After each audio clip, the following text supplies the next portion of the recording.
கிட்டத்தட்ட இந்த படம் ரிலீஸ் ஆகி 16 வருஷங்களுக்கு ஆயிருக்குன்னு சொல்லிட்டு ரொம்ப சந்தோஷமா ஷேர் பண்ணிருக்காரு நம்ம நகைச்சுவை நடிகர் யோகி பாபு தான். அவருடைய முதல் படம் பாத்தீங்கன்னா யோகின்ற படத்துல தான் இவர் வந்து அறிமுகமாகிறார். இந்த படத்தை வந்து சுப்பிரமணிய சிவான்றவங்க டைரக்ட் பண்ணியிருக்காங்க. அமீர் சார் இந்த படத்துல நடிச்சிருக்காரு. இவருடைய பேர் வந்துட்டு பாபு.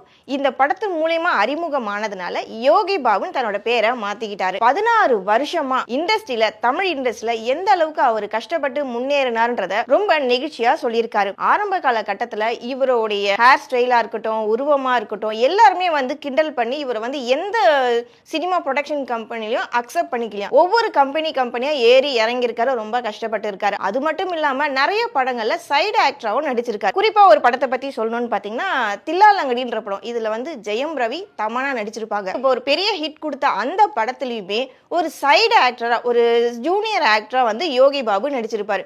ஒரு மால் சீன் ஒன்று வரும். அதில் வந்து மயில்சாமி சாரோட கூட பக்கத்தில் நின்றுட்டு அடி வாங்குற மாதிரி ஒரு கேரக்டர் ஒன்று பண்ணியிருப்பார்.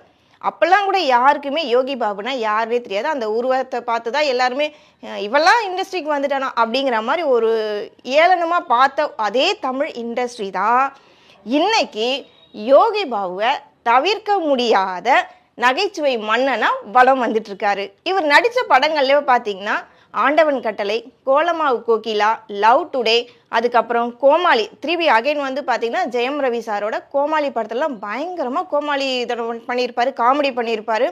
பார்க்கவே அவர் பேசுகிற ஒவ்வொரு வார்த்தையுமே டைலாக் டெலிவரிலாம் பார்த்தீங்கன்னா அப்படியே நேச்சுரலாக இருக்கும்.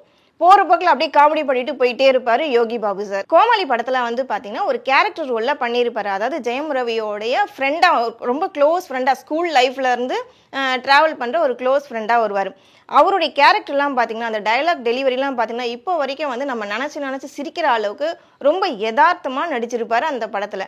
அதுக்கப்புறம் கோலமாவு கோகிலா, நயன்தாராவோட எப்பா யார் எவ்வளோ பேர் ஆசைப்பட்டிருப்பாங்க நயன்தாராவோட ஜோடி சேர்ந்து நடிக்கணும் எவ்வளோ பேர் ஆசைப்பட்டிருப்பாங்க. ஆனால் இவர் கோலமாவு கோகிலால நயன்தாராவோட லவ்வரா, ஒன் சைடு லவ்வராக நடிச்சிருப்பார். அவ்வளோ நல்லா யதார்த்தமாக இருக்கும் அவருடைய நகைச்சுவை எல்லாமே. ஒரு கட்டத்தில் வந்துட்டு நயன்தாராவே சொல்லியிருக்காங்க, நானே ஒரு நடிக்கும்போது நான் சிரிச்சிட்டேன், என்னையே அறியாமல் சிரிச்சிட்டேன்ற மாதிரிலாம் நயன்தாரா ஒரு இடத்துல சொல்லியிருப்பாங்க. அதுக்கப்புறம் லவ் டுடே படம்.